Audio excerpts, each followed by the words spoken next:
नमस्कार दोस्तों, जय श्री राम। आप सभी का बहुत बहुत स्वागत है मेरे YouTube चैनल श्री रामार्थ पर। मित्रों, आज की इस वीडियो में हम बात करेंगे श्रीमद् वाल्मीकि रामायण के महात्म्य के बारे में।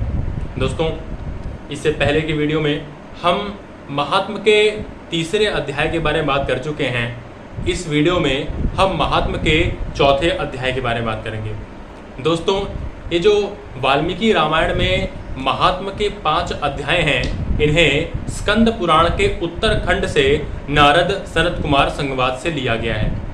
तो चलिए दोस्तों, शुरू करते हैं इस रामायण के महात्म्य का चौथा अध्याय। जय श्री राम।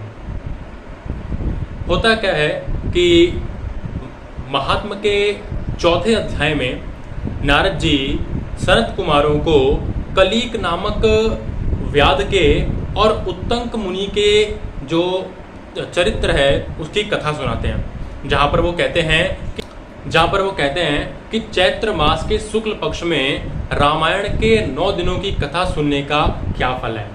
यहाँ पर कथा आती है तो यहाँ पर नारद जी कहते हैं कि कलीक नामक व्याध होता है।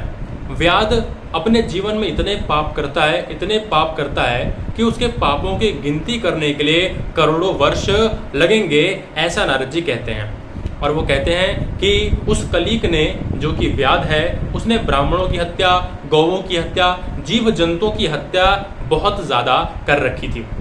एक दिन वो सौवीर नगर में जाता है, जहाँ पर वो देखता है कि यहाँ पर तो बहुत ही ज़्यादा अमीरी है, लोग बहुत अमीर हैं, बहुत अच्छे अच्छे सरोवर हैं, खाने पीने के लिए अच्छी अच्छी चीज़ें हैं। और वो देखता है कि वहाँ पर भगवान केशव का, यानी कि भगवान राम का एक मंदिर होता है।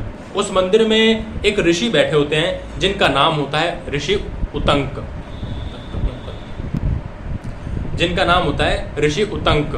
ऋषि उतंक को देख करके बहुत क्रोधित होता है, क्योंकि उसी मंदिर में उसे चोरी करनी होती है।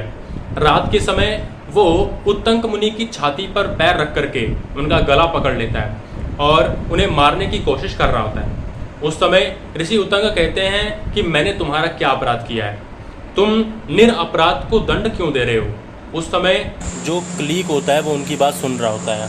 ऋषि उतंक कहते हैं कि जो व्यक्ति 4 गाली खाने के बाद भी शांत रहता है, कहा जाता है कि वो भगवान विष्णु का बड़ा प्रिय व्यक्ति है। तुम जिसके लिए मुझे मार रहे हो, तुम जिसके लिए धन चुरा रहे हो, वही एक दिन तुम्हें छोड़कर ही चले जाएंगे।